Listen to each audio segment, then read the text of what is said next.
저는 70대 초반 문희애입니다. 며칠 전 아들 집에 초대받아 갔습니다. 엄마, 이번 주말에 시간 되세요? 애들도 보고 가세요. 전화기 너머로 들려오는 아들 목소리가 어찌나 오랜만이던지 눈가가 시큰해졌습니다. 아들이 먼저 전화를 걸어 초대하는 일이 드물었거든요. 마음 한구석이 조금 설레었습니다.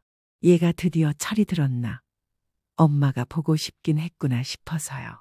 전날 저녁 냉장고 문을 열어 김치통을 꺼냈습니다. 며느리가 짜게 먹으면 안 좋다 했던 게 생각나 일부러 싱겁게 담갔던 김치인데도 입맛이 없다는 핑계로 잘 먹지 않던 아이들을 떠올리며 한숨이 나왔습니다. 그래도 혹시 모르니 장조림도 하고 동그랑땡도 조금 붙였습니다. 애들이 잘 먹는다던 멸치볶음도 곁들여 도시락 가방에 차곡차곡 담았습니다. 그날 아침 거울 앞에 서서 머리를 단정히 빗었습니다. 머리칼에 흰머리가 부쩍 늘었더군요. 한 올 눈에 띄어도 검은색 파마머리로 덮어두면 괜찮겠지 하며 셔츠 위에 스웨터를 입고 작은 핸드백을 들고 집을 나섰습니다. 들뜬 마음으로 전철에 몸을 싣고 내리기 전 주름진 손으로 작은 거울을 꺼내 얼굴을 한 번 더 확인했습니다. 아들 집에 도착하니 초인종 소리가 들리자마자 며느리가 문을 열어주었습니다. 어머님, 오셨어요? 며느리는 미소를 지었지만 그 웃음은 얄띠얄바 바람만 스쳐도 흩어질 것처럼 보였습니다. 어색한 인사 뒤에 주방으로 들어가는 며느리의 뒷모습을 보며 저는 현관에 잠시 서 있었습니다. 집안은 말끔했고 아이들 웃음소리는 들리지 않았습니다.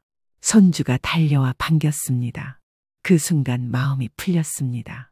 저는 가방을 내려놓고 아이를 안았습니다. 작고 따뜻한 체온이 느껴져 눈물이 핑 돌 뻔했지만 아이 앞에서 울면 안 되니 꾹 참았습니다. 주방에서 며느리가 바쁘게 움직이며 저를 부릅니다. 어머님, 이거 식탁 위에 올려주실래요? 제가 싸들고 온 반찬을 보더니 이렇게 많이 안 하셔도 되는데 하며 웃었지만 목소리엔 피곤함이 배어 있었습니다. 아니야, 이거 애들이 잘 먹는다며. 저는 괜히 둘러댔지만 며느리는 대답하지 않고 냉장고 문을 열어 반찬을 넣기 시작했습니다. 식탁에 앉으니 며느리가 차린 밥상이 나왔습니다. 국, 반찬 몇 가지, 제가 싸온 장조림이 하나 얹혀 있었습니다. 아이들은 각자 태블릿을 들고 앉아 있었고 화면에서는 만화 영상이 쉴 새 없이 흘러나왔습니다. 우리 밥 먹는 동안엔 잠깐 꺼내지 말까? 제가 조심스럽게 말하자 며느리는 아이들의 손에서 태블릿을 빼앗는 대신 볼륨만 줄였습니다. 아이들은 시선을 화면에서 떼지 않은 채 숟가락질을 이어갔습니다. 아들은 회사에서 막 돌아왔는지 와이셔츠 소매를 걷으며 자리에 앉았습니다. 엄마, 많이 힘드셨죠? 오느라. 말투는 다정했지만 시선은 스마트폰에 가 있었습니다. 저는 억지로 웃으며 말했지만 마음 한켠이 서늘해졌습니다. 아니야, 할머니가 애들 얼굴 보러 오건데 하나도 안 힘들어. 식탁 위에서는 젓가락질 소리만 가끔 딸깍거릴 뿐 아무도 말이 없었습니다. 밥알 하나, 반찬 하나 집어 입에 넣고 씹는 소리만 유독 크게 들렸습니다. 며느리는 국을 한 숟가락 떠먹고는 아이들의 그릇을 확인하고 다시 고개를 숙였습니다. 속으로는 불편한 마음이 계속 고개를 들었습니다. 손주들과도 얘기를 나누고 싶었고 아들과도 이런저런 이야기를 하고 싶었습니다. 저도 모르게 숟가락을 내려놓았다가 며느리의 시선이 스치자 다시 집어들었습니다. 오늘 학교에서 뭐 배웠니? 아이에게 물어보았지만 아이는 태블릿을 보느라 대답하지 않았습니다. 잠시 멈칫하던 며느리가 대신 대답했습니다. 얘가 지금 집중해서 보고 있어서요. 나중에 물어봐 주세요, 어머님. 목소리는 부드러웠지만 그냥 가만히 계세요라는 말처럼 들렸습니다. 그래도 저는 참았습니다. 이런 게 요즘 세대구나. 스스로를 달래며 입가에 어색한 웃음을 걸쳤습니다. 밥알이 목에 걸려도 물 한 모금으로 넘겼습니다. 이야기꽃 피울 기회는 오지 않았습니다.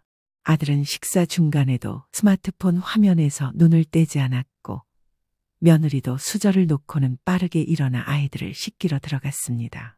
식탁 위에 남겨진 저는 허공을 바라보며 밥 한 숟가락을 천천히 씹었습니다.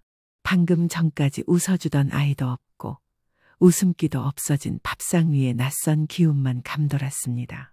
가족이라는 이름으로 모인 식탁이지만 어느 누구도 서로에게 말을 건네지 않는 공기가 너무 차갑게 느껴졌습니다. 내가 여기 왜 온 걸까? 잠시 허탈한 마음에 아들 집에 오기 전 준비하며 느꼈던 설렘이 부끄러워졌습니다. 그래도 애써서 마음을 다잡았습니다. 이 집에서 불편한 기색을 내비치면 안 된다고, 나라도 웃어야 한다고 스스로에게 말하며 다시 한번 억지로 미소를 지었습니다. 밥 맛있다.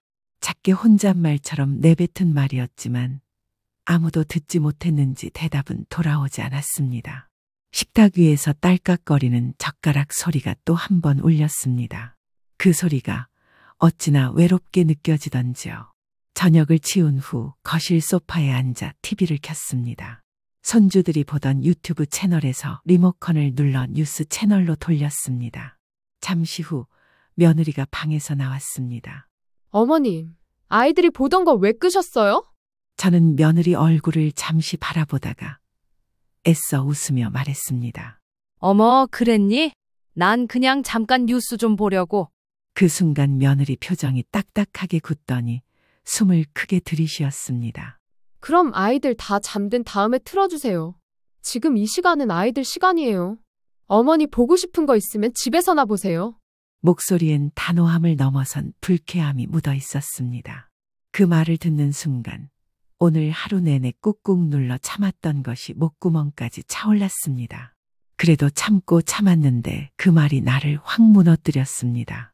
저는 리모컨을 거실 테이블에 탁 하고 내려놓았습니다. 손이 떨리고 숨이 가빠졌습니다. 그래, 애들 시간이라 애들한테 오늘 한마디라도 했니?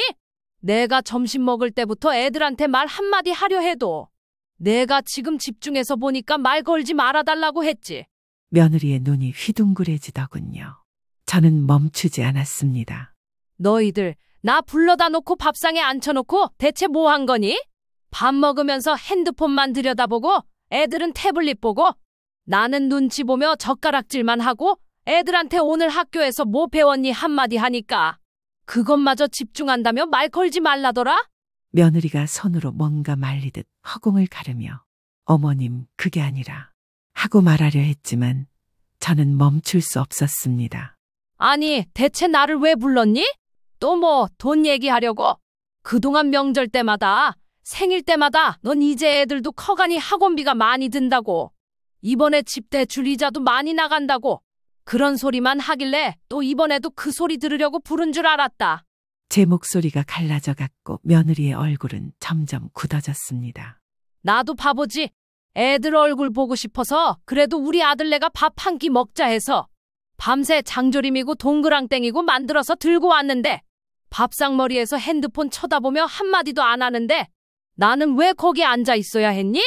밥 먹는 동안이라도 엄마 요즘 어떻게 지내세요? 한마디 물어보는 게 그렇게 어렵니? 이 집의 거실, 내 아들 집에 따뜻해야 할 공간에서 내 목소리가 이렇게 떨리며 올라오는 것이 스스로도 부끄러웠습니다. 하지만 멈출 수 없었습니다. 뉴스? 그래, 나 뉴스 좀 보려고 했다. 잠깐 보고 싶었다. 근데 그것도 안 되니? 내가 이 집에서 손주들 만화 하나 끄고 잠깐 뉴스를 보겠다는데 그것마저 이렇게 쏘아붙여야 속이 시원하냐고. 며느리는 입을 다물고 나를 보며 눈길을 피했습니다. 그때 방문이 열리더니 아들이 나왔습니다. 뭐가 어떻게 돌아가는지 몰라 어리둥절한 표정이었지만 저는 아들을 향해 손을 내저었습니다. 넌 입 열지 마. 이 집에서 엄마 잘 왔어요 하고 웃는 건 5초였고 그 다음엔 핸드폰만 들여다보더라. 나는 오늘 여기서 밥도 목구멍에 안 넘어가는 줄 알았어? 방 안에서 태블릿으로 영상을 보던 손주들이 저를 쳐다보았습니다. 저는 손주들의 눈을 보고 또 한 번 눈물이 핑 돌았지만 참았습니다. 얘들아, 미안해. 할머니가 오늘 너희들 보고 싶어서 온 거였는데. 숨을 고르며 며느리를 다시 바라봤습니다. 다신 나 이런 꼴로 이 집에 안 온다. 니들끼리 니들 방식대로 잘 살아. 나는 내가 더 비참해지기 전에 여기서 끝낼 거야. 저는 가방을 집어들고 현관으로 향했습니다. 방금 전까지 따뜻하던 거실의 공기가 갑자기 차갑게 느껴졌습니다. 한 번도 이런 말 한 적 없던 제가 결국 이런 날이 오고야 말았다는 사실이 마음 한쪽을 파고들었습니다. 현관으로 걸어 나오는데 그 뒤로 며느리 목소리가 바락바락 따라붙었습니다. 어머님, 이게 지금 뭐 하는 거예요? 애들 앞에서 이렇게 소리 지르고 분위기 망치고 왜 이렇게 자기중심적으로 구세요? 여긴 어머님 집이 아니라고요. 애들 앞에서? 애들 앞에서 조부모 무시하고 밥상머리 예절 하나 못 가르치는 게 누가 누굴 가르치려 들어? 그냥 좀 조용히 계시면 안 돼요? 이럴 거면 다시는 오지 마세요. 다시는! 저는 허리를 숙여 신발을 신었습니다. 발등 위로 스며드는 며느리의 목소리가 귀가 아니라 가슴을 때렸지만 그대로 무시하고 가방을 들었습니다.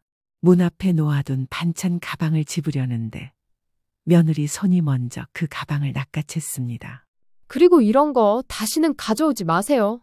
그리고는 주방으로 돌아가 반찬통들을 하나씩 꺼내더니 뚜껑도 닫지 않은 채 장조림, 동그랑땡, 멸치볶음이 담긴 통들을 저를 향해 거실 바닥에 내던지기 시작했습니다. 애들도 안 먹는 거 자꾸 싸우시지 마시라고요. 냄새만 진동하고 애들 먹지도 않는다고요. 장조림 국물이 거실 바닥에 쏟아지며 퍼졌습니다. 통이 구르며 부엌 발판을 치는 텅텅 소리가 살벌하게 울렸습니다. 저는 현관에 선 채로 며느리가 반찬을 집어 던지는 모습을 멍하니 보고 있었습니다. 여보, 그만해. 아들이 뒤늦게 나와 말리려 했지만 며느리는 아들의 손을 뿌리치며 마지막으로 내게 소리쳤습니다. 문을 열고 나가는데 찬바람이 얼굴을 스쳤습니다. 그 바람이 오히려 살 것 같았습니다. 아파트 복도를 걸어나가며 저는 단 한 번도 뒤를 돌아보지 않았습니다. 며느리가 뭐라고 소리를 치든 아이들이 울먹이며 나를 부르든 그 집안에서 저는 이미 끝이었습니다. 엘리베이터 안에서 주머니를 뒤져 핸드폰을 꺼냈습니다. 손이 떨렸지만 화면에 비친 제 얼굴은 이상하리만치 평온했습니다. 집에 돌아와 불도 켜지 않은 거실에 앉아 있었습니다.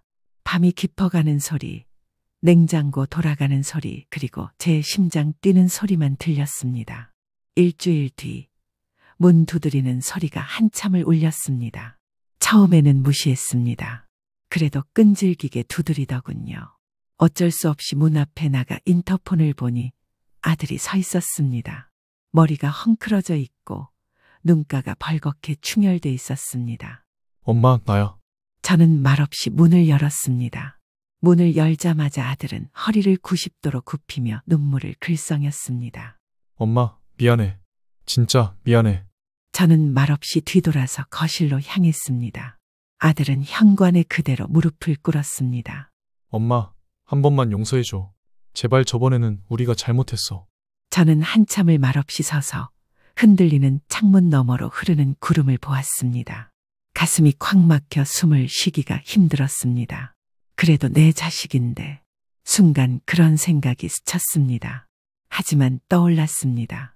며느리가 제 손에서 가방을 빼앗아 반찬통을 집어던지고 국물이 바닥에 튀며 냄새가 진동하던 그 순간이 제 등 뒤에 대고 다시는 오지 말라고 소리치던 그 목소리가, 그리고 그 옆에서 아무 말도 못하고 핸드폰만 쥔 채 있던 이 자식의 얼굴이 그 순간 목구멍 끝까지 차올랐던 것이 터져나왔습니다. 미안하다고. 지금 그 말 하러 왔냐? 아들은 깜짝 놀라 고개를 들었습니다. 엄마, 제가 다 중간에서 역할을 똑바로 못한 탓 같아요. 그날은 애들도 있고 해서. 저는 손으로 거실 탁자를 쿵 하고 쳤습니다. 아들이 움찔했습니다. 한 번만? 내가 그 집에서 내가 어떤 꼴을 당했는지 똑똑히 봤지? 네 아내가 내 손에서 가방 빼앗아서 반찬통을 바닥에 내던지고 국물 튀어도 눈 하나 깜짝 안 하고 등 뒤에 대고 소리 지르고. 숨이 가빠와 잠시 말을 멈췄습니다. 아들은 무릎 꿇은 채 울먹였습니다. 저는 손가락으로 아들을 가리켰습니다. 내가 그걸 보면서 뭐 했냐?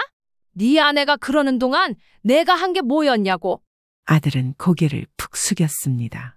저는 한 발짝 더 다가가 목소리를 낮추었습니다. 미안하다고. 그딴 말은 네 아내 보고 나한테 와서 직접 하라고 해. 그리고 너도 이혼할 거 아니면 2번 다시는 찾아오지 마. 아들은 두 눈에 눈물을 그렁이며 말했습니다. 엄마, 이혼까지는 애들도 있고 지금은 저는 피식 헛웃음이 났습니다. 그래, 그게 내 속마음이겠지. 이혼은 못하겠지. 애들 있으니까. 그것이랑 계속 살아야 하니까. 저는 아들의 얼굴을 똑바로 보았습니다. 제 속에서 끓어오르는 분노가 제 눈빛을 태웠습니다. 됐어. 나는 이제 니들 안 보고 살 거야. 내가 니네 집 밥상머리에서 핸드폰 들여다보는 꼴 보고 반찬통 내던지고 나한테 등 뒤에서 소리 지르는 꼴 보느니 혼자 밥 말아먹고 혼자 TV 틀어놓고 웃으며 사는 게 1000번, 10,000번 낫겠어? 아들은 울면서 제 무릎에 손을 얹었습니다. 저는 그 손을 탁 치며 떼어냈습니다. 일어나. 이제 가. 2번 다시 오지 마. 저는 현관문을 열었습니다. 바람이 문틈으로 들어오며 제 얼굴을 스쳤습니다. 이혼하고 올 거 아니면 다시는 오지 마. 아들은 울면서 신발을 신었습니다. 눈물 범벅이 된 얼굴로 저를 한번 바라보았지만 저는 시선을 주지 않았습니다. 문이 쿵 하고 닫히는 소리가 집안을 울렸습니다. 저는 한참을 문 앞에 서 있었습니다. 손끝이 떨리고 다리가 풀리는 듯 했지만 허리를 곧게 폈습니다. 저는 매달 초가 되면 습관처럼 송금 앱을 켜곤 했습니다. 아들 명의의 계좌에 500만 원, 애들 학원비, 대출이자, 생활비에 보태 쓰라고 어느새 5년이 넘게 그렇게 보내왔습니다. 그 아이들이 힘들지 않게 살았으면 했습니다. 하지만 이제는 더 이상 보내지 않기로 했습니다. 그날 이후 며느리가 제 반찬통을 내던지고 등 뒤에서 소리를 지르고 아들은 아무 말도 못하고 서 있던 그날 이후 저는 깨달았습니다. 이 돈 나를 위해 써야겠다. 그 달부터 송금 예약을 해지했습니다. 휴대폰 화면에 떠있는 예약 취소 완료 문구를 보며 한 번도 느껴보지 못한 해방감을 느꼈습니다. 그 돈으로 저는 그동안 꿈만 꾸던 일들을 하나씩 해나갔습니다. 동네 꽃집에서 가장 싱싱한 꽃 한 다발 사와서 집안 곳곳에 꽂아두었습니다. 시장에서 제 입맛에 맞는 조기 2마리를 사와서 소금에 살짝 재워 구워 먹었습니다. 아무도 눈치 주지 않는 집에서 TV 소리를 크게 틀고 좋아하는 노래를 따라 부르며 청소를 했습니다. 그리고 작은 여행 가방 하나 끌고 기차를 탔습니다. 강릉 바닷가에 앉아 파도 소리를 들으며 커피를 마셨습니다. 살면서 한 번도 안 해본 일을 했습니다. 혼자서 웃으며 사진도 찍고 마음껏 걷고 마음껏 쉬었습니다. 해변에서 불어오는 바람이 얼마나 시원하던지 저는 속으로 중얼거렸습니다. 이 맛에 사는 거구나. 시간이 흐르고 어느 날 아들이 전화를 걸어왔습니다. 한동안 연락 한 번 없더니 뜬금없는 전화였습니다. 저는 받지 않으려다 한 번 받아주었습니다. 엄마, 나야. 저는 말없이 기다렸습니다. 수화기 너머로 한숨 섞인 숨소리가 들렸습니다. 엄마, 그게 대출이자 350만 원씩 내야 하는데 못 냈어. 은행에서 가압류 걸겠다고 연락 와서 조만간 집도 비워야 할 것 같아. 저는 입가에 씁쓸한 미소가 스쳤습니다. 그래서 아들은 잠시 말을 멈추더니 떨리는 목소리로 말했습니다. 엄마, 한 번만 이번 달 것만 좀 도와주면 안 될까? 저는 한숨을 내쉬었습니다. 너 내 돈으로 내 집 대출 이자 갚으면서 내 앞에서 내 마누라가 뭐라고 했는지 기억은 하냐? 엄마, 그건 그때는 니들 살겠다고 내 돈 가져다 쓰면서 내 반찬통 집어 던지고 내 등 뒤에서 소리 지르던 그 꼴 다 잊었니? 아들은 아무 말도 하지 못했습니다. 저는 다시 말했습니다. 니들이 자초한 일이야. 그 집도 그 빚도 다 니들이 선택한 거야. 숨소리만 들렸습니다. 다시는 연락하지 마라. 내가 마지막으로 말한다. 저는 전화를 끊었습니다. 전화가 끊긴 뒤 한참 동안 휴대폰을 내려다보았습니다. 그리고 한 발짝 뒤로 물러나 창문을 열었습니다. 바람이 불어와 커튼을 살짝 흔들었습니다. 그 바람이 제 얼굴을 스쳤습니다. 그날 저는 그 집과의 마지막 끈을 잘랐습니다. 저는 혼자 남았습니다. 하지만 외롭지 않았습니다.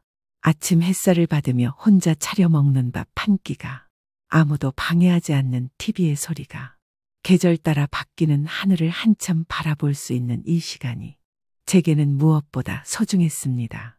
이제야 알았습니다. 저는 저 자신을 위해 살아야 한다는 것을 이제야 진짜로 저 자신을 살려냈습니다. 며칠 전부터였습니다. 며느리의 번호로 전화가 오기 시작했습니다. 처음에는 받지 않았습니다. 그러자 이번엔 문자가 오기 시작했습니다. 어머님, 전화 좀 받아주세요. 꼭 드릴 말씀이 있어요. 저는 그 문자를 보고 피식 웃었습니다. 죄송하다는 말 한 줄도 없이 전화 좀 받아달라는 말만 반복하고 있었습니다. 혹여나 진짜로 사과하고 싶었다면 전화 한 통, 문자 한 줄 보내고 끝낼 게 아니라 찾아와서 문 앞에 서서 싹싹 빌며 어머님, 제가 잘못했습니다라고 말해야 하는 것 아닌가요? 며느리는 그런 행동을 하지 않았습니다. 어떻게든 지들 대출이자가 급하니 이제 와서 연락을 해대는 것이 뻔히 보였습니다. 저는 전화를 받지 않았습니다. 문자에도 답하지 않았습니다. 또 전화가 왔지만 저는 휴대폰을 뒤집어 놓고 창밖을 보며 따뜻한 커피를 마셨습니다. 이제 저는 제 인생을 살아갑니다. 아침이면 직접 내린 따뜻한 커피 한 잔을 마시며 조용히 틀어놓은 라디오에서 흘러나오는 음악을 들으며 하루를 엽니다. 바람이 좋은 날이면 근처 공원으로 산책을 나갑니다. 벚꽃이 흐드러지게 핀 길을 걸으며 이제는 누구의 눈치도 보지 않고 천천히 발걸음을 옮깁니다. 저녁에는 보고 싶었던 드라마를 마음껏 틀어놓고 혼자서 웃기도 하고 때로는 눈물을 흘리기도 합니다. 누가 보든 말든 저는 더 이상 신경 쓰지 않습니다. 가끔은 혼자 기차를 타고 바다를 보러 가기도 합니다. 바닷바람을 맞으며 파도 소리를 들으며 이제야 나답게 산다는 생각을 합니다. 주머니에는 매달 보내주던 500만 원이 아닌 저를 위해 쓰는 작은 행복의 예산이 있습니다. 그 돈으로 맛있는 빵도 사 먹고 꽃도 사고 혼자서도 얼마든지 행복하게 살아갑니다. 저는 이제야 진짜 자유를 찾았습니다. 저는 저 자신을 위해 살아가는 따뜻한 노년을 보내고 있습니다. 그리고 그것으로 충분합니다. 저는 지금도 제 결정이 틀렸다고 생각하지 않습니다. 저는 올해로 69이 되었습니다. 세상에서 가장 평범한 이름을 가진 여자, 세상에서 가장 흔한 엄마로 살아온 인생입니다. 지금은 작은 화분 몇 개가 놓인 베란다 너머로 햇살이 드는 아파트에 혼자 살고 있습니다. 조용한 동네고 이웃들도 그다지 간섭이 없는 사람들이라 제법 마음이 놓입니다. 가끔은 외롭냐고요? 글쎄요, 그건 사람을 어떻게 보내느냐에 따라 다르지 않나 싶습니다. 제 인생은 늘 가족이라는 이름 아래 참고 견디며 살아온 시간이었습니다.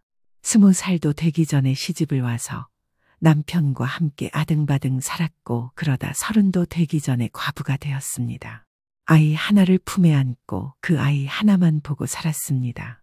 이 아이만 잘 되면 된다는 일념으로 그야말로 허리 한번 제대로 펴본 적 없이 살았죠. 식당일, 청소일, 새벽 배송까지 안 해본 일이 없습니다. 아침 5시에 일어나 도시락 싸고 밤엔 손톱이 다 닳도록 걸레를 빨았습니다. 그 아이 대학 등록금을 마련하려고 여름엔 냉방도 안 되는 주방에서 땀범벅이 되어 일했고 겨울엔 발 시린 신발로 눈 쌓인 길을 오갔습니다. 그렇게 살아서 겨우겨우 지금 이 집을 마련한 겁니다. 서울 변두리의 낡은 아파트였지만 재건축 덕분에 지금은 20억을 훌쩍 넘는다는 소리를 들었습니다. 하지만 제게 이 집은 돈의 가치보다 훨씬 무겁고 깊은 무언가입니다. 한겨울 눈 오는 날 아들이 고열로 앓을 때 병원 다녀와 이불 돌돌 싸매고 소파에 앉아 떨던 기억이 있습니다. 여름날 퇴근 후 가스레인지 앞에 서서 땀범벅이 된 채로 삼계탕을 끓이며 엄마, 나 합격했어 라는 전화를 받았던 날도 떠오릅니다. 이 집은 그저 집이 아닙니다. 제 청춘이고 눈물이고 제 삶의 증명입니다. 그런 집을 제 며느리가 웃으며 말하더군요. 어머님, 제가 그 고생해서 은씨 가문의 아들까지 낳았는데 이제 아파트 명의도 좀 바꿔주셔야죠. 솔직히 이 정도는 해주셔야 하는 거 아닌가요? 순간 귀를 의심했습니다. 제가 잘못 들었나 싶었습니다. 하지만 며느리의 눈빛은 단호했습니다. 그 말 한마디에 제 속은 뒤집히고 가슴은 서늘하게 식어갔습니다. 그 아이는 몰랐던 겁니다. 제가 이 집을 위해 얼마나 많은 밤을 눈물로 지새웠는지, 얼마나 많은 자존심을 꺾고 견뎠는지, 그리고 그 집의 문턱을 밟고 들어올 자격이 아들 낳아줬다는 이유 하나로 생기는 게 아니라는 것도요. 그날 이후 저는 결심했습니다. 더 이상 참지 않겠다고. 사랑은 참는 거라고, 가족이니까 이해해야 한다고. 저는 늘 그렇게 살아왔습니다. 하지만 이제는 아니었습니다. 제 인생을 누군가의 당연한 보상처럼 여기는 그 오만한 마음을 저는 더 이상 용납할 수 없었습니다. 사람들은 말합니다. 며느리 하나 못 품어 안고 뭘 그리 오버하느냐. 하지만 저는 그렇게 생각하지 않습니다. 때로는 참는 것보다 단호하게 선을 긋는 것이 더 큰 용기라는 걸 저는 늦은 나이에 알게 되었습니다. 며느리를 내쫓은 날 아들은 울면서 말했습니다. 엄마, 너무한 거 아니야? 저는 조용히 대답했습니다. 너에겐 엄마지만 그 아이에겐 내가 쉬운 여잔가 보더라. 그래서 알려준 거다. 내가 그리 만만한 사람은 아니라고. 이제는 조용한 집에서 혼자 밥을 먹고 혼자 잠을 잡니다. 제 아들 태연이는 누구보다 다정한 아이였습니다. 남편 없이 저 혼자 키우다 보니 유난히 의지가 깊었고 유독 말도 잘 들어주는 아이였죠. 어릴 땐 늘 제 손을 꼭 붙잡고 다녔습니다. 공부도 그럭저럭 했고 친구들과도 잘 어울리며 밝게 자라주었습니다. 제 마음속엔 늘 한 가지 다짐이 있었습니다. 이 아이만큼은 고생 안 시킨다. 내가 다시는 이런 인생을 물려주지 않는다. 그런 마음으로 악착같이 살았습니다. 아들에게 미안한 구석이 많았기에 돈으로라도 채워주고 싶었습니다. 그래서 대학 졸업하고 직장 잡자마자 통장 정리해서 아파트 계약을 했습니다. 그때는 재건축 전이라 값도 지금보단 훨씬 낮았고 융자도 좀 있었지만 눈 하나 깜짝 안 했습니다.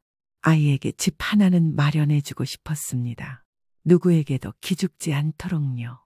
그러다 어느 날 아들이 조심스럽게 말을 꺼냈습니다. 엄마, 나 진지하게 만나는 사람이 있어. 결혼도 생각하고 있고. 목소리에 설렘이 묻어났고 눈빛은 아주 선했죠. 솔직히 조금 서운했습니다. 나 말고 다른 여자를 향해 저런 눈빛을 보이는 모습이 낯설기도 하고 이제 나 없이도 잘 살겠구나 하는 뭉클함도 있었죠. 그래도 축하할 일이니까요. 저는 웃으며 고개를 끄덕였습니다. 그래, 만나보자. 내가 좋다는데 내가 싫을 이유는 없지. 그렇게 처음 며느리를 만나게 된 날, 저는 작은 기대와 긴장을 안고 카페에 나갔습니다. 흰 셔츠에 단정한 니트 조끼를 입고 나타난 여자는 한눈에 봐도 똑 부러진 인상이었습니다. 말끔했고 웃을 때 살짝 치켜지는 입꼬리가 야무져 보였죠. 그런데 무언가 묘하게 마음에 걸리는 게 있었습니다. 눈을 맞추지 않고 말을 돌려서 하는 습관, 말을 고를 땐 예의 바르지만 속마음은 숨기려 드는 태도. 아들과의 대화 중 끼어들어 조심스레 묻던 그녀의 말이 아직도 생생합니다. 어머님, 혹시 집은 어디쯤 사세요? 그 말에 아들이 먼저 나섰습니다. 우리 집, 엄마가 이번에 재건축 들어간 아파트 하나 있어. 곧 새 집 들어갈 거야. 그 말이 끝나자 그녀는 조용히 고개를 끄덕이며 살짝 미소를 지었습니다. 그 미소, 저는 아직도 기억합니다.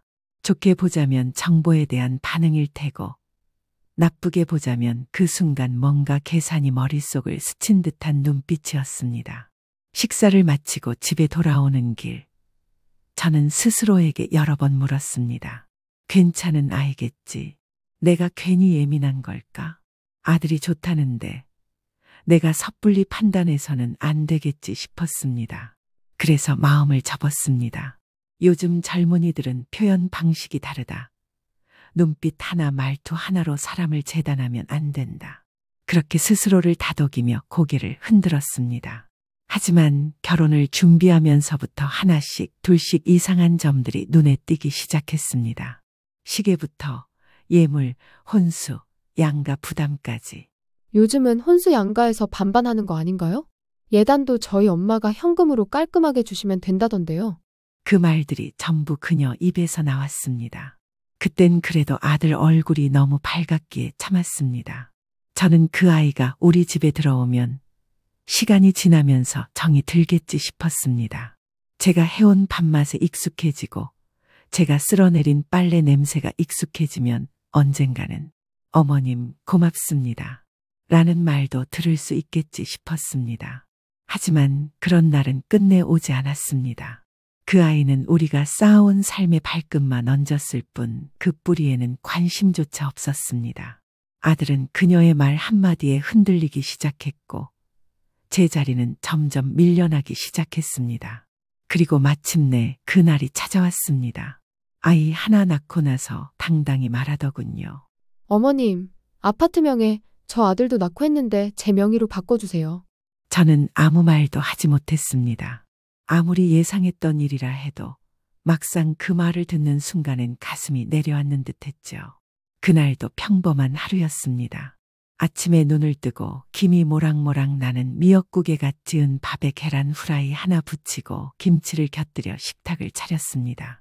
며느리가 출산한 지 얼마 되지 않아 기력도 떨어졌을 테니 몸보신이 되도록 한우 국거리를 조금 넣어 국을 끓였습니다.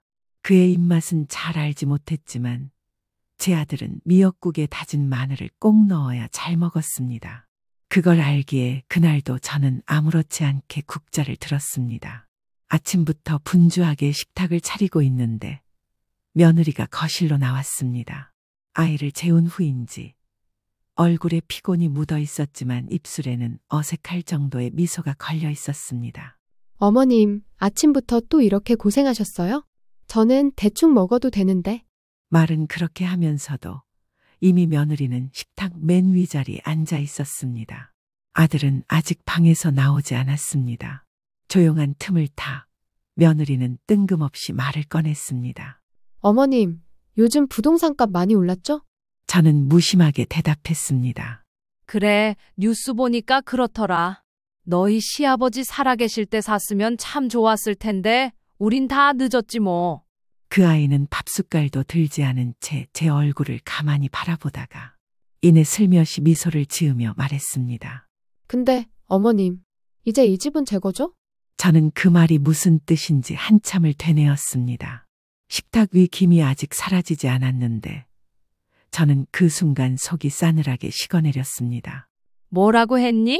제가 되묻자 며느리는 웃으며 말을 이었습니다. 아니, 아들 낳았잖아요. 어머님이 그 집 해주신 건 결국 태연 씨를 위해서고 이제는 명의도 우리 쪽으로 옮기시는 게 순리 아닌가 해서요. 그 말을 듣는 순간 저는 이 아이가 지금껏 이 집을 어떻게 바라보고 있었는지 알게 되었습니다.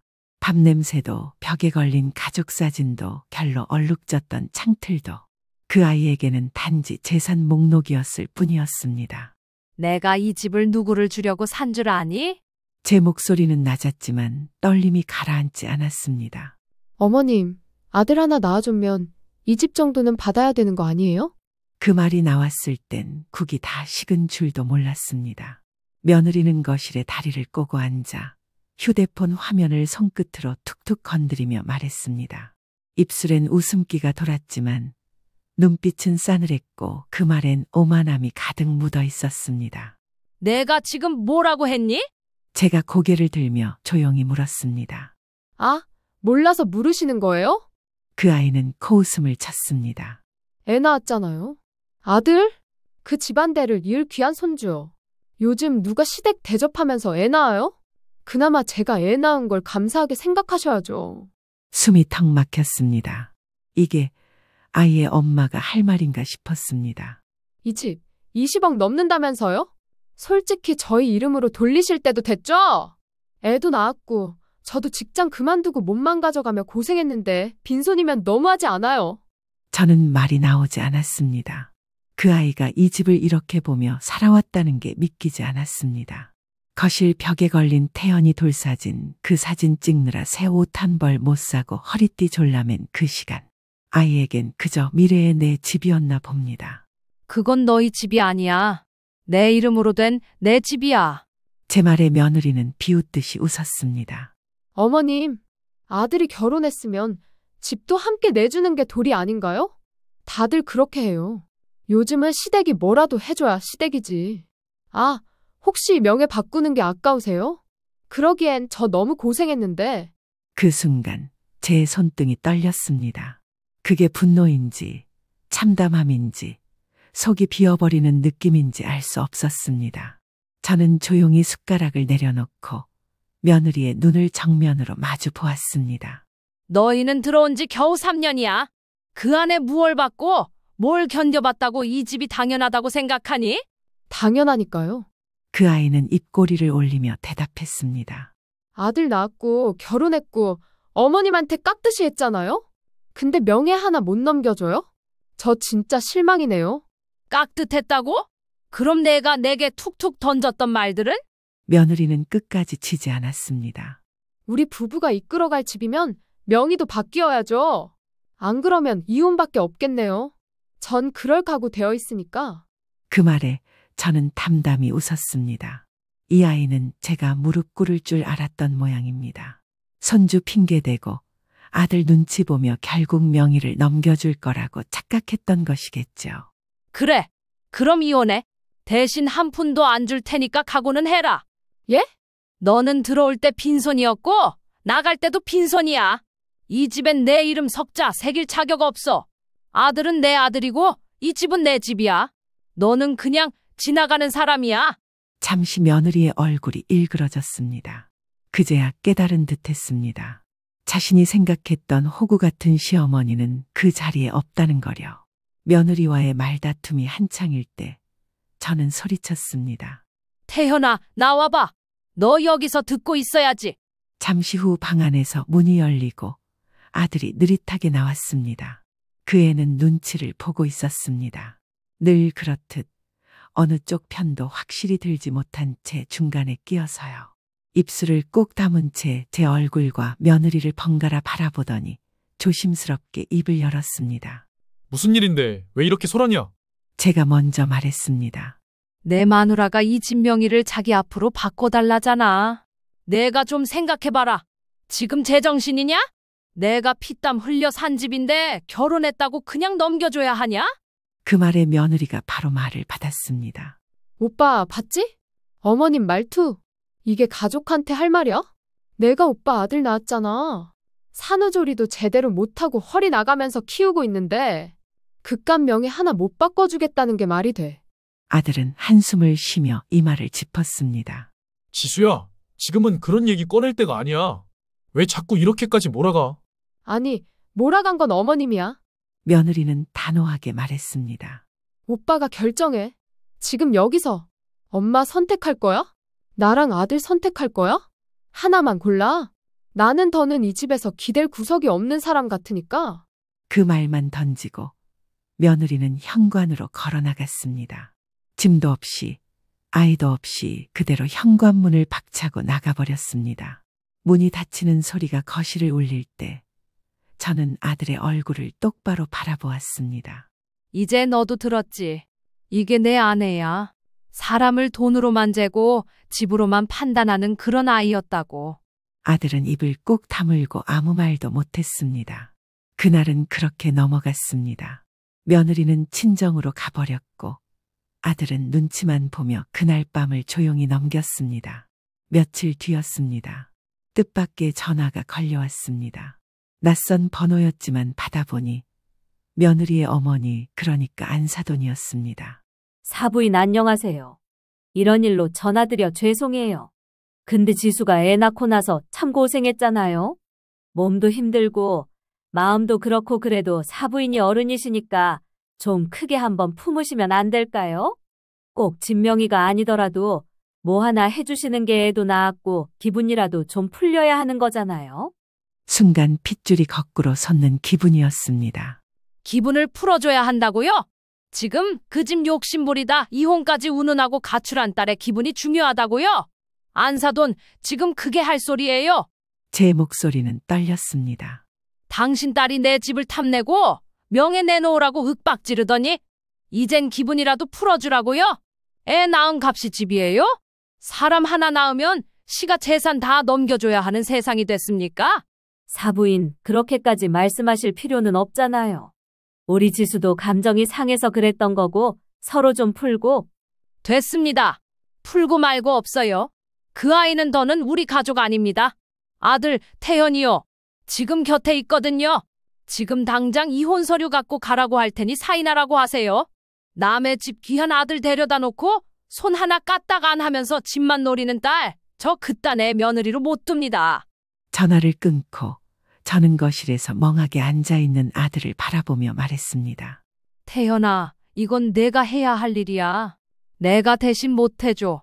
이젠 내가 나서서 마무리 지어. 그리고 분명히 알아둬라. 너한테 줄 건 있어도 그 아이한테는 없다. 앞으로도 단 한 푼도. 그날 밤 아들은 아무 말 없이 방에 들어갔고 다음 날 아침 조용히 이혼 변호사를 찾으러 나갔습니다. 저는 창밖을 바라보며 중얼거렸습니다. 이게 가족을 욕심의 도구로 여긴 결과야. 나는 내 인생을 팔지 않았고 앞으로도 팔지 않을 거다. 며느리가 친정으로 가버린 후 며칠간 집은 말 그대로 적막했습니다. 아들은 퇴근 후에도 저녁밥도 안 먹고 방으로 들어가기 일쑤였고 저 역시 먼저 말 걸고 싶지 않았습니다. 왜냐하면 그 애가 뭘 생각하고 있는지 다 보였기 때문입니다. 고민 중이었고 갈등하고 있었고 결국 어느 쪽도 확신하지 못한 채 시간만 끌고 있었습니다. 솔직히 말하면 제 속은 타들어갔습니다. 이 녀석이 이러다 끝내 며느리 말에 끌려가는 거 아니야. 설마 저 아이를 택하진 않겠지. 그러던 어느 날 아들이 회사에 간 사이 며느리가 집에 들이닥쳤습니다. 지수는 여전히 세련된 옷차림에 화장까지 곱게 하고 서 있었습니다. 얼굴에는 미소를 띠고 있었지만 그 미소가 아주 낯설고 얄미웠습니다. 어머님, 안녕하세요. 그 아이가 웃으며 말했습니다. 아기 데리러 왔어요. 이제 저도 마음 정리했고 엄마 노릇은 제가 해야죠. 저는 한동안 대답하지 않았습니다. 아이를 데리러 왔다고요. 그 아이는 며칠 전 이혼 서류에 도장을 찍고 뒤도 안 돌아본 채 나간 사람입니다. 이제 와서 무슨 마음으로 돌아왔는지 저는 뻔히 알 수 있었습니다. 지수가 너 내가 이 아이를 데려가겠다고? 제 목소리는 떨리고 있었습니다. 정말로 이 아이를 데려가겠다는 건지 아니면 그냥 또 시비를 걸러온 건지 가늠할 수 없었습니다. 네, 오빠랑은 이미 정리됐잖아요? 그렇다고 제가 애까지 못 보게 하는 건 좀 그렇지 않아요? 제가 낳았는데 제가 키워야죠. 말은 그럴듯했습니다. 하지만 눈빛은 말과 달랐습니다. 그 속엔 미련도 모성도 애틋함도 없었습니다. 단지 내가 다시 주도권을 쥐겠다는 의지 같은 것만 보였습니다. 그럼 아이 방에 있죠. 지수는 안으로 들어오려 했고 저는 몸으로 문을 막았습니다. 잠깐, 내가 이 아이 키울 준비가 되어 있긴 하니? 제가 물었습니다. 산후조리 핑계로 밤중에 애가 울어도 안 달래고 기저귀 하나 제대로 못 갈던 내가 지금 와서 무슨 엄마 노릇을 하겠다는 거니? 지수는 눈을 치켜떴습니다. 그런 건 차차 배워가면 되는 거죠. 솔직히 아이 데려가는 건 제 권리잖아요. 법적으로도 그렇고. 저는 한 박자 천천히 그녀를 바라보며 말했습니다. 지수야, 엄마가 되겠다는 사람 입에서 권리라는 말이 먼저 나오는 건 아주 씁쓸한 일이야. 그 말에 그녀의 눈동자가 살짝 흔들렸습니다. 저는 말을 이었습니다. 내가 감정 싸움하다 던져놓고 간 그 아기 열나서 밤새 칭얼대는 거 달래면서 손으로 등 토닥이고 땀 식힐까봐 수건 덮고 그러면서 겨우 재운 아기야. 기저귀 갈 줄도 모르는 사람이 배워가면 된다고? 모성애가 선택지니? 자격이 생기는 법적 조건이라도 있니? 지수야, 넌 그날 이 집을 나가면서 이 아이한테 내가 어떤 존재인지 이미 말한 거야. 지수는 그 자리에서 아무 말도 하지 못했습니다. 입술을 달싹이며 말을 찾는 듯했지만 그 어떤 반박도 떠오르지 않는 표정이었습니다. 그저 뻔뻔한 눈빛으로 버텨오던 얼굴에 금이 가는 게 느껴졌습니다. 그리고 이내 대려버럭 소리를 질렀습니다. 진짜 어이가 없네요. 어머님, 저한테 무슨 권리가 있고 뭐가 부족하다고 그렇게까지 말씀하세요? 제가 엄마예요. 낳은 사람이에요. 저는 고개를 조용히 저었습니다. 그래, 나았지.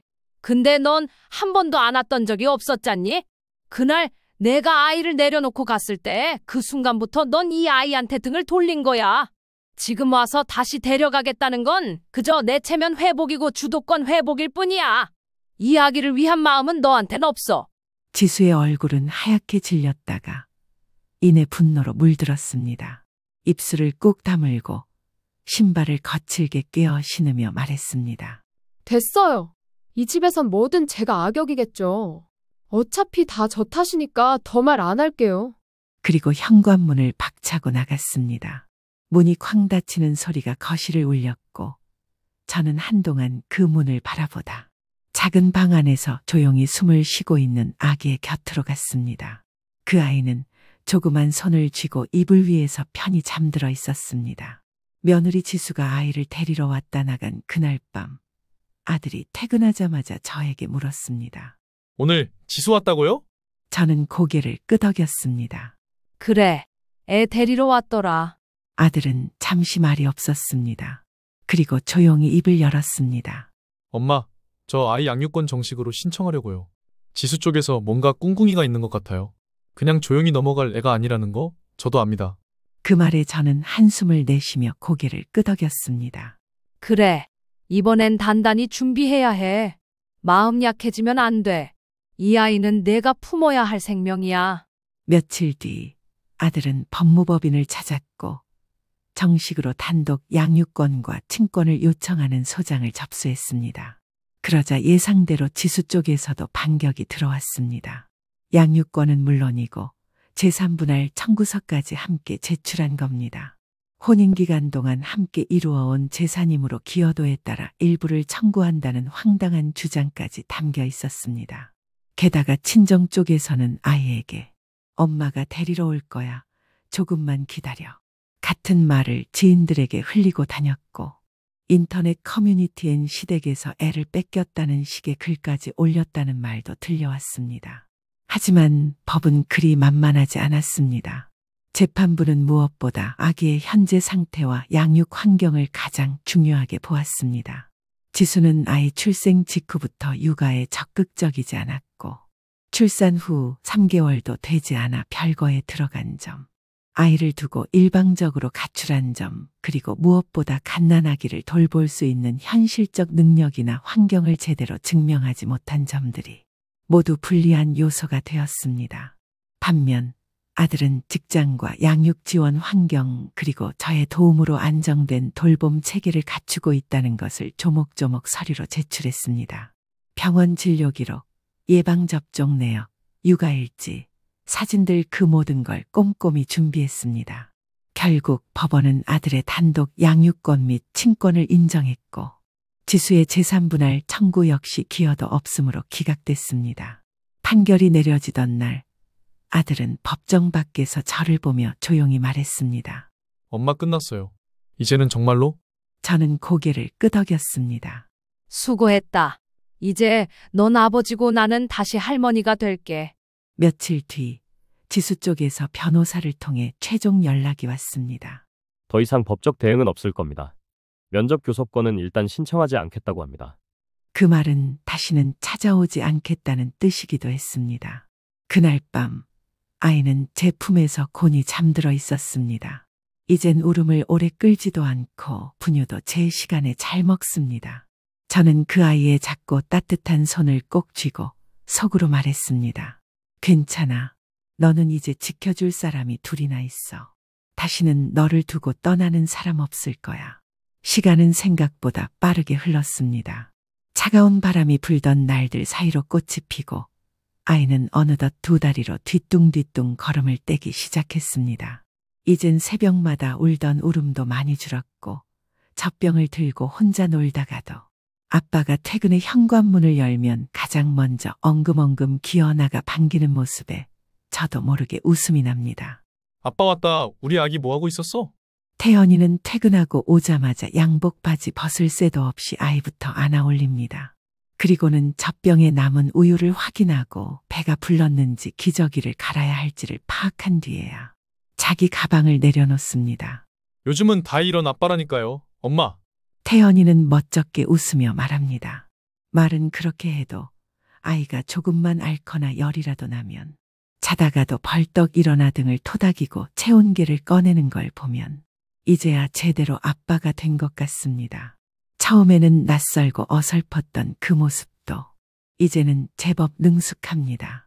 등에 아기띠를 메고 시장에 다녀오고 아기 이유식을 직접 끓이겠다며 유튜브 레시피를 따라하는 모습이 안쓰럽기도 하고 참 든든하기도 합니다. 그리고 저는 그 곁에서 조금씩 물러섰습니다. 처음엔 아이 울음소리에 바로 달려갔지만 요즘은 조금 기다립니다. 아들이 먼저 움직이고 아이가 먼저 아빠에게 안기는 걸 지켜봅니다. 가끔 아들이 제게 묻습니다. 엄마, 내가 잘하고 있는 거죠? 저는 그때마다 웃으며 대답합니다. 잘하고 있지. 아주 잘하고 있어. 내가 아빠 노릇하는 거 엄마가 이렇게 안심한 적은 처음이야.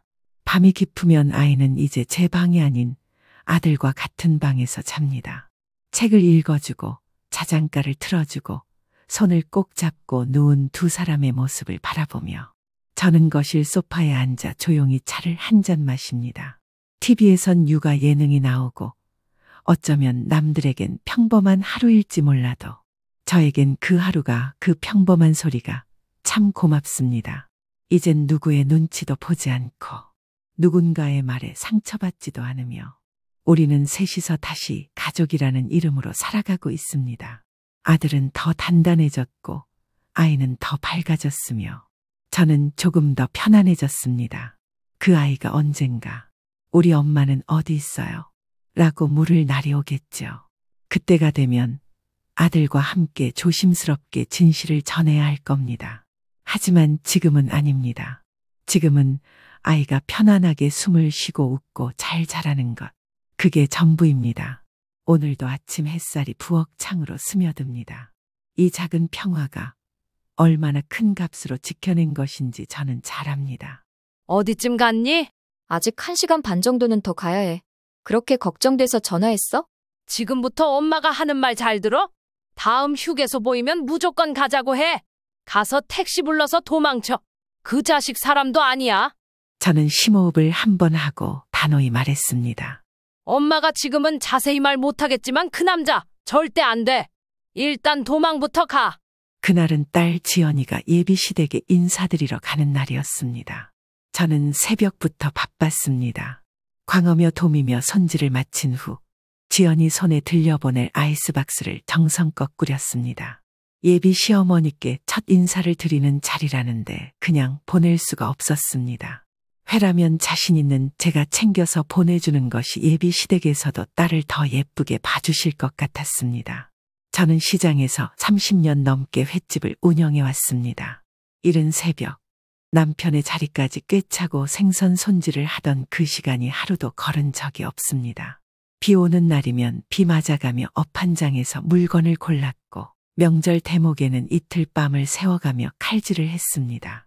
손끝은 이미 굳은 살투성이고 겨울만 되면 관절은 말을 잘 듣지 않지만 그 덕분에 저는 딸 하나는 제대로 키웠습니다. 지연이는 제가 유일하게 믿고 의지하는 자식입니다. 남편이 병으로 세상을 뜬 뒤 갓 초등학생이던 지연이를 가게에 데려와 일손 옆에 붙여 키웠습니다. 제가 생선 손질을 하면 지연이는 비닐봉지를 정리했고 초등학교가 끝나면 책가방을 들고 가게로 달려왔습니다. 그런 아이였습니다.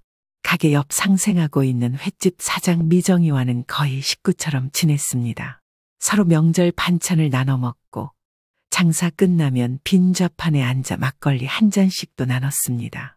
지연이가 고등학교를 졸업하고 대학에 합격했을 땐 미정이가 먼저 노트북을 사서 제 손에 쥐어줬습니다.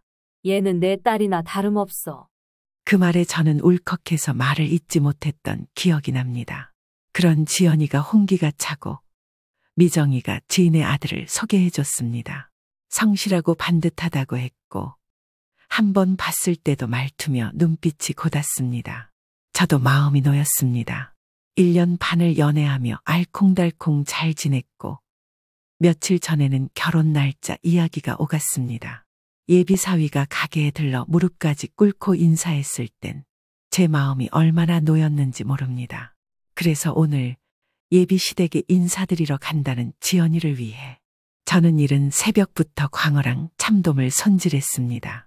고급 회는 무조건 직접 뜨는 게 제 철칙입니다. 예비 시어머니가 드실 거라니 더 정성을 들였습니다. 얼음도 넉넉히 깔고 회가 눅눅해지지 않도록 김냄새 나는 대나무 잎도 곁들였습니다. 지연이가 차에 오를 때 저는 시장 입구까지 나가 손을 흔들었습니다. 운전 조심해서 가고 회는 도착하면 바로 냉장고에 넣고. 알았지? 사위도 운전 조심하고. 지연이는 조수석 창문을 내리고 환하게 웃었습니다. 운전석에 앉은 예비 사위는 고개를 숙여 공손하게 인사했습니다. 그 인사가 반듯하고 참 믿음직해 보였습니다. 저는 그 모습을 보며 괜히 뿌듯해졌습니다. 우리 딸 잘 보냈다고 생각했습니다. 미정이가 찾아와 그 말을 하기 전까지는요. 언니, 지연이 어딨어? 가게 문이 쾅 소리와 함께 열리자마자 저는 깜짝 놀라 손에 들고 있던 비닐 장갑을 그대로 떨어뜨렸습니다. 시장 사람들 모두가 고개를 돌릴 만큼 미정이의 숨소리는 거칠고 눈은 충혈돼 있었습니다. 왜 그래? 무슨 일인데 그래? 지연이 어딨냐고? 아까 출발했다면서. 아직 멀리 안 갔지? 지금 당장 전화해. 당장 그 차에서 내리라고 말해. 제발. 저는 순간 머리가 하얘졌습니다. 등골이 오싹해지는 기분이었습니다. 몇 분 전까지만 해도 회박스를 들고 웃으며 배웅했던 딸이었습니다. 도대체 무슨 일인지 알 수 없어 당황한 목소리로 말했습니다. 시댁 인사 간다고 조금 전에 출발했어. 횟감 챙겨서 고속도로 진입했을 거야. 왜? 무슨 일이야? 미정이는 헐떡이며 입술을 물었습니다. 손을 부들부들 떨던 그 아이가 마치 주저앉기라도 할 것 같아 저는 팔을 붙잡아 일으켰습니다. 그러자 미정이는 거의 울다시피 말했습니다. 그놈 정과자야. 언니 지연이 남편 될 놈. 음주운전으로 사람 크게 다치게 하고 그 일로 가정 다 깨졌어? 그 피해자가 내 친구야. 방금 전까지 통화했어. 이 얘기 듣자마자 미쳐서 뛰어온 거야. 그 말을 듣는 순간 저는 몸이 얼어붙은 듯 멈춰버렸습니다. 가슴이 쿵하고 내려앉았고 장사하던 도마며 회칼이 시야에서 모두 사라졌습니다. 뭐라고? 그 애가 정과자라고? 미정이는 두 손으로 얼굴을 감쌌습니다. 저는 그 자리에 그대로 주저앉고 싶었지만 그럴 시간이 없었습니다. 지연이는 지금 그 사람 옆에 있습니다. 차 안에 밀폐된 공간에 있습니다. 지금 전화해야 해. 저는 핸드폰을 손에 들었습니다. 손이 덜덜 떨려 버튼을 제대로 누르지도 못했습니다. 겨우 번호를 눌러 통화 버튼을 누르니 신호음이 이어졌고 지연이의 목소리가 들렸습니다. 저는 단숨에 말했습니다. 지연아, 그 차에서 당장 내려. 아무 대답도 하지 말고 티내지도 마. 지금은 다 설명 못해. 나중에 얘기할게.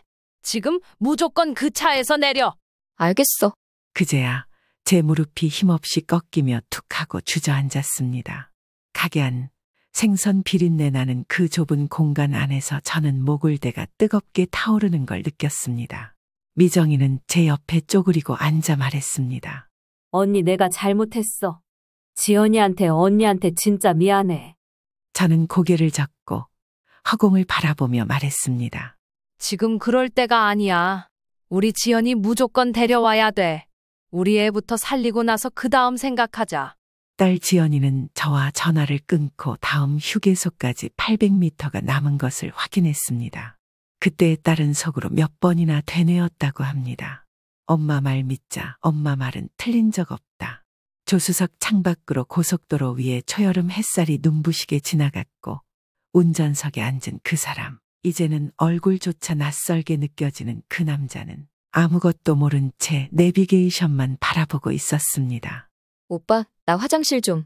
금방 갔다가 커피도 한 잔 사올게. 오늘 긴장돼서 그런지 입이 바짝 마르네. 그래, 천천히 와. 내가 차에서 기다릴게.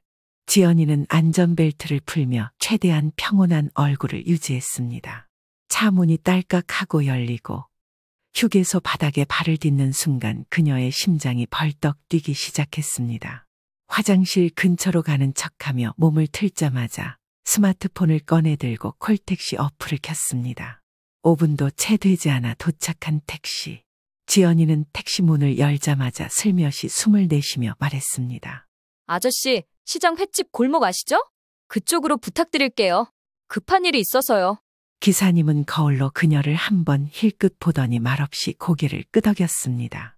차가 출발하고 휴게소가 뒤로 멀어지자 지연이는 핸드폰을 꺼내 알림창을 열었습니다. 엄마라는 이름 아래 9통의 부재중 전화. 그 옆에 지연이의 남편 될 사람의 이름도 몇 번 찍혀 있었습니다. 휴게소를 떠나 택시가 고속도로를 달리던 그 짧은 시간 동안 지연이의 머릿속에는 여러 기억이 스쳐갔습니다. 그중 하나가 선명하게 떠올랐습니다. 연애한 지 석 달쯤 되었을 때 비 오는 토요일 오후 둘은 한 카페 앞에서 만나기로 했습니다. 그날 지연이는 버스가 갑자기 막히는 바람에 도착이 조금 늦었습니다. 급히 전화를 걸어 5분 정도 늦을 것 같다고 말했지만 곧장 핸드폰 배터리가 꺼져버렸습니다. 충전기라도 챙겼어야 했다고 후회했지만 이미 버스는 신호대기에 멈춰 있었고 카페 입구에 도착했을 땐 약속 시간보다 7분이 지난 시각이었습니다. 그리고 태민이는 이미 그 자리에 서 있었습니다. 우산을 쓰고 팔짱을 낀 채 멍하니 바닥을 내려다보다가 지연이를 보자마자 한쪽 입꼬리를 빗둘게 올렸습니다. 지금 몇 분이야? 지연이는 숨을 고르며 조심스레 대답했습니다. 미안, 버스가 너무 막혀서 전화했는데 그만 배터리가. 태민이는 말이 끝나기도 전에 손바닥을 들며 말을 끊었습니다. 변명은 됐고 배터리가 없을 수도 있지. 늦을 수도 있지. 근데 왜 하필 그게 동시에 오냐? 내가 만약 회사였으면 이게 보고야? 그 말에 지연이는 당황한 얼굴로 잠시 말을 잇지 못했습니다. 정말 미안해. 일부러 그런 건 아니었어. 됐어. 그냥 다음부턴 시간 개념 좀 챙기자. 그날 둘은 함께 밥을 먹었지만 지연이는 한참 동안 마음이 굳어 있었습니다. 그러나 돌아오는 길에 태민이 먼저 손을 잡으며 말했습니다. 내가 좀 예민했지? 미안. 요즘 일 때문에 머리가 복잡해서 그래. 지연이는 그 말에 고개를 끄덕이며 웃어 보였고 그날의 일은 묻은 먼지처럼 가슴 한 구석에 덮어두었습니다. 하지만 지금 택시 창밖으로 쏟아지는 햇살을 바라보며 지연이는 처음으로 그때를 다시 떠올렸습니다. 그건 그냥 지나칠 수 있는 일이 아니었구나. 작고 날카로운 경고음 하나. 그날부터 이미 그녀의 마음속에는 무언가 이상하다는 감각이 자라고 있었는지도 모릅니다. 가게 문이 벌컥 열리고 흙먼지 묻은 운동화를 신은 지연이가 문턱을 넘었습니다. 지연아, 저는 초조하게 물어뜯고 있던 손을 멈추고 달려가 지연이를 안았습니다. 한마디 말도 하지 못한 채 그냥 품에 안고 등을 두드려 주었습니다. 제 딸이 살아 돌아왔다는 사실 하나만으로 가슴이 꽉 차올랐습니다. 괜찮아. 너가 내 말 들어줘서 얼마나 고마운지 몰라. 고맙다, 우리 딸. 지연이를 보자 미정이도 눈이 벌개졌습니다. 지연아, 정말 미안하다. 나 너무 후회돼. 내가 다 확인했어야 했는데. 우리는 셋이서 작은 탁자에 앉았습니다. 미정이는 깊은 숨을 내쉰 뒤 말했습니다.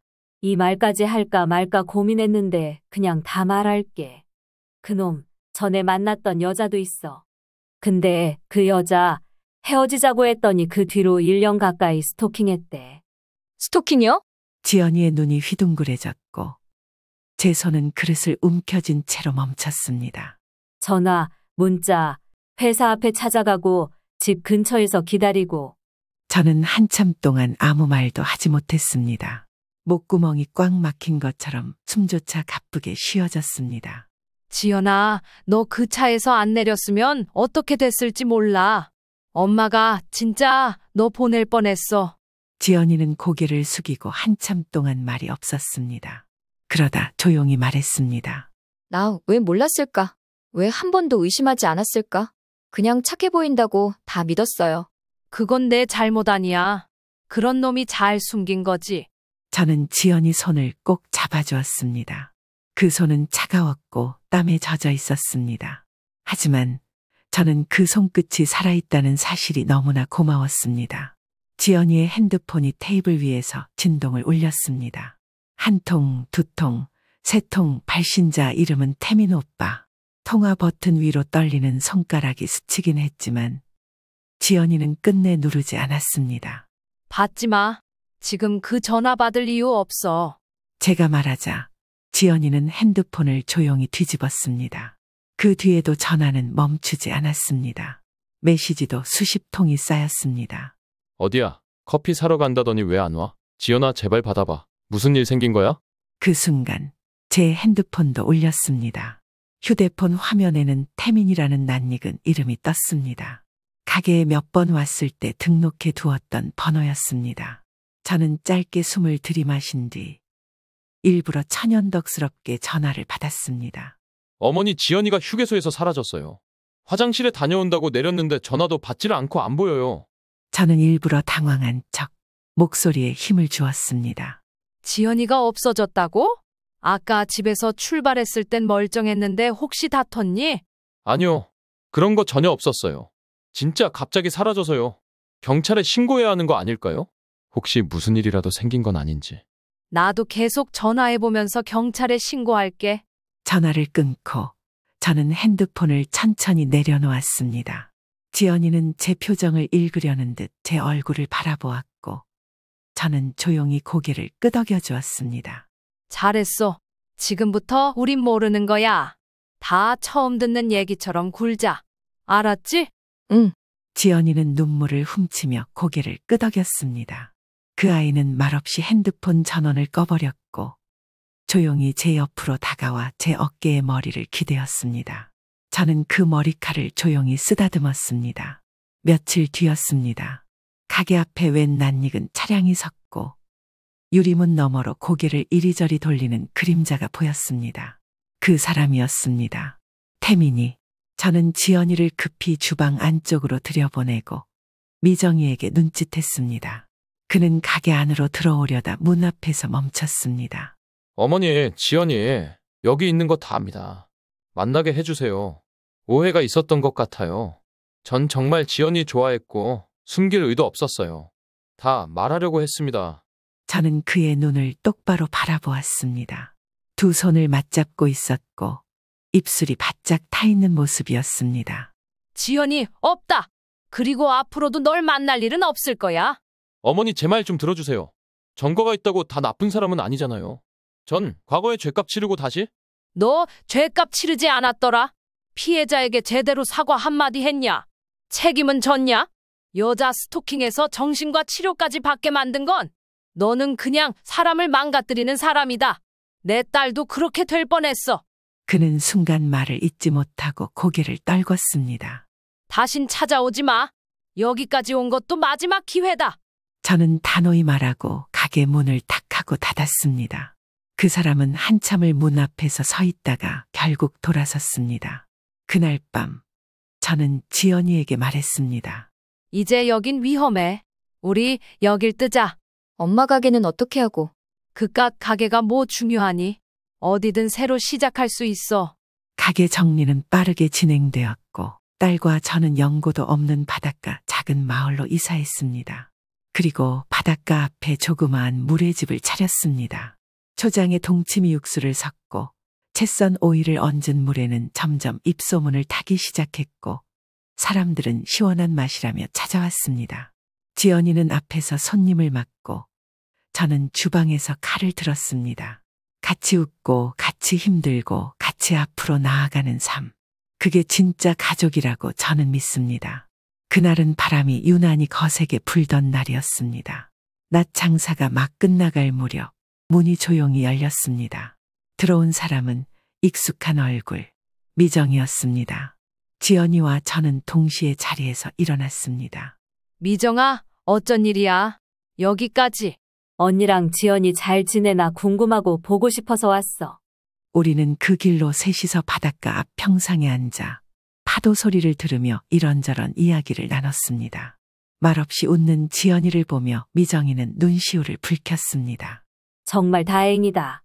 지연이 얼굴 밝아진 거 보니까 이젠 마음이 조금 놓이네. 내가 없었으면 우리 지연이 지금 어떻게 됐을지 몰라. 평생 갚아도 못 갚을 은혜야. 미정이는 고개를 저었습니다. 그런 말 마. 난 그저 그때 내가 할 수 있는 일 했을 뿐이야. 근데 그 말끝이 조금 흐릿해졌습니다. 저는 불길한 기운을 느끼고 조심스레 물었습니다. 무슨 일 있었어? 미정이는 한참 머뭇거리다가 조용히 말했습니다. 며칠 전이었어. 그놈 태민이 내 가게에 찾아왔더라. 저는 숨이 멎는 줄 알았습니다. 뭐라고? 대뜸 문을 벌컥 열고 들어오더니 날 보자마자 씩씩거리면서 소리 지르더라. 그딴 소문을 왜 퍼뜨리냐? 내가 무슨 권리로 내 인생 망치냐고 말하는데 눈빛이 완전 돌았더라. 지연이는 입술을 꼭 깨물었습니다. 저는 벌써부터 속이 울렁거리기 시작했습니다. 가게 유리컵도 몇 개 박살내고 회무침 담은 그릇도 바닥에 내동댕이 치고 손님도 있었는데 다들 놀라서 도망가고 정말 눈앞이 캄캄하더라. 그래서 어떻게 됐어? 그 순간 남편이 뒤에서 나왔어. 아무 말도 없이 개 멱살을 잡고 밖으로 끌고 나가더니 그대로 땅바닥에 내팽개치더라. 2번 다시 이 근처 얼씬거리면 가만 안 둔다고 으르렁대는데 그놈 기가 죽어서 씩씩대다가 결국 도망치듯 가버렸어. 저는 두 손으로 얼굴을 감쌌습니다. 정말 미안하다. 내가 이 일로 너까지. 미안하긴. 내가 감당할 일이고 내가 선택해서 말한 일이야. 오히려 고맙지. 언니 덕분에 나도 내가 어떤 사람인지 다시 확인했거든. 지연이는 눈을 붉힌 채 미정이의 손을 꼭 잡았습니다. 미정이는 씩 웃으며 말했습니다. 그냥 언니랑 지연이 행복하게 잘 지내. 그게 다야. 그리고 그놈 그 뒤로 한 번도 안 보였어. 시장에도 안 나타나고 어디로 사라졌는지 관심도 없어. 바람이 불어와 바닷물이 찰랑거렸고 해가 느릿하게 기울고 있었습니다. 그 순간 저는 확실히 느꼈습니다. 정말 끝났다고. 모든 불안, 모든 과거가 이제는 파도에 실려 저 멀리 흘러가 버렸다고. 지연이는 웃으며 말했습니다. 엄마, 오늘 미정이 이모랑 셋이서 저녁 같이 먹자. 내가 쏠게. 저는 웃으며 대답했습니다. 돈은 엄마가 내고 요리는 내가 하고 미정이는 설거지. 셋이 함께 웃는 소리가 바다 위로 퍼졌습니다. 그건 오래전 시장에서 손을 맞잡고 울던 날과는 전혀 다른 웃음이었습니다. 지금 우리 셋은 단단하고 조용하게 제대로 살아가고 있었습니다. 모래집을 연 지 어느덧 4개월째였습니다. 이제는 단골도 생겼고 근처 펜션 주인이나 마을 이장님도 점심때면 슬리퍼 끌고 들르곤 했습니다. 지연이도 이젠 제법 능숙하게 회를 뜨고 육수를 우려내며 저와 함께 가게를 꾸려가고 있었습니다. 그날도 평소처럼 조용한 오후였습니다. 가게 문이 열리며 한 남자가 들어왔습니다. 혹시 지금 식사 가능할까요? 지연이는 환하게 웃으며 대답했습니다. 네, 그럼요. 물회 하나 드릴까요? 조금 매콤한 편인데 괜찮으세요? 딱 좋아요. 바다에선 물회죠. 손님은 메뉴를 고르고는 구석자리에 조용히 앉았습니다. 말수는 적었지만 묘하게 사람을 편하게 해주는 기운이 느껴졌습니다. 왠지 모르게 지연이도 몇 번이나 그쪽을 힐끔 쳐다보게 만들었습니다. 식사가 끝난 뒤 그 남자가 인사를 하며 조심스레 말했습니다. 잘 먹었습니다. 저는 이 마을의 파견 온 수의사 강도현입니다. 한 달 정도 이곳에 머무를 예정이라 자주 들를게요. 저는 주방에서 그 모습을 보고 있었고 조용히 칼질을 멈췄습니다. 그날 밤 설거지를 마친 지연이가 슬며시 제 옆에 앉았습니다. 수의사가 파견도 나오고 그런가 봐. 그러게. 근데 사람이 말투도 조용하고 묵직한 게 괜찮아 보이네. 저는 웃으며 말했습니다. 며칠 뒤 도연 씨는 시장 장날에도 다시 들렀고 저녁엔 마을개들 예방접종 끝나고 들른 김에 라며 소라무침을 포장해 갔습니다. 그가 떠나기 전 마지막 날 지연이에게 조용히 말했습니다. 서울 올라가면 가끔 연락해도 될까요? 그냥 이 바다 생각날 때. 지연이는 망설임 없이 대답했습니다. 네, 저도요. 저도 생각날 것 같아서요. 그날 밤 지연이는 제게 말했습니다. 엄마, 나 이제 누군가랑 다시 얘기해보고 싶다는 생각이 들어요. 저는 고개를 끄덕이며 말했습니다. 그럼 해봐. 이번엔 내가 다치지 않게 조심히. 바람은 여전히 짭짤했고 새로운 계절이 새롭게 시작되고 있었습니다.